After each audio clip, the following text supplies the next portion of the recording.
पूर्वी नागपंचमीच्या दिवशी झोका प्रचंड मोठ्या प्रमाणात खेळला जात असे, परंतु सध्याची परिस्थिती लक्षात घेता नागपंचमीच्या दिवशी झोका खेळणं बंद झाल्यासारखी स्थिती आहे. काही ग्रामीण भागात नागपंचमीच्या दिवशी झोका खेळणं टिकून आहे. गावातील महिलांनी ही संस्कृती अजून जोपासून ठेवली आहे. मात्र शहरी भागात ही परंपरा लोप पावत चालली आहे. पूर्वी अनेक गावात नागपंचमीचा सण मोठ्या उत्साहात साजरा केला जात होता. शहरातील अनेक ठिकाणी महिलांच्यासाठी मोठमोठे झोपाळे बांधण्यात येत होते. दुपारनंतर प्रत्येक भागात शेकडो महिला या झोपाळ्यात बसून झोका खेळण्याची परंपरा जपून झोका खेळण्याचा आनंद घेताना दिसून येत होत्या.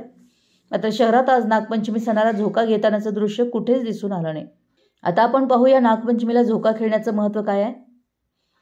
सत्तेश्वरीला नागराज दिसला नाही तेव्हा ती जंगलात सैरावैरा भटकू लागली व शोधता शोधता झाडांच्या फांद्यावर चढून पाहू लागली. त्यानंतर नागराजाने तिला दृश्य स्वरूपात समोर येऊन सत्तेश्वराचं रूप प्रकट केलं. तेव्हा ती आनंदाने झाडांच्या फांद्यावर झोके घेऊ लागली. त्यामुळे स्त्रिया त्या दिवशी झोका खेळतात.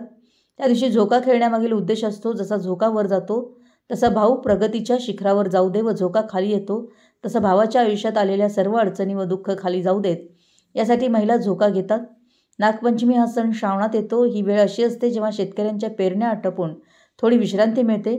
जिकडे तिकडे हिरवगार आसमंत असल्यामुळं मन प्रसन्नचित्त असतं. बऱ्याच रागरागिणी, भैरवी, गाणारे गायक असल्या प्रकारची गाणी गाताना आढळून येतात. झोक्याचा खेळ नागपंचमीलाच मोठ्या प्रमाणात पाहायला मिळत होता. मात्र आता ना लोकांकडे तितका वेळ राहिला आहे ना आवड. त्यामुळे नागपंचमीचा झोका लोप पावतोय. मराठी एस न्यूजसाठी कुरुंदवाडहून संदीप अडसूळ.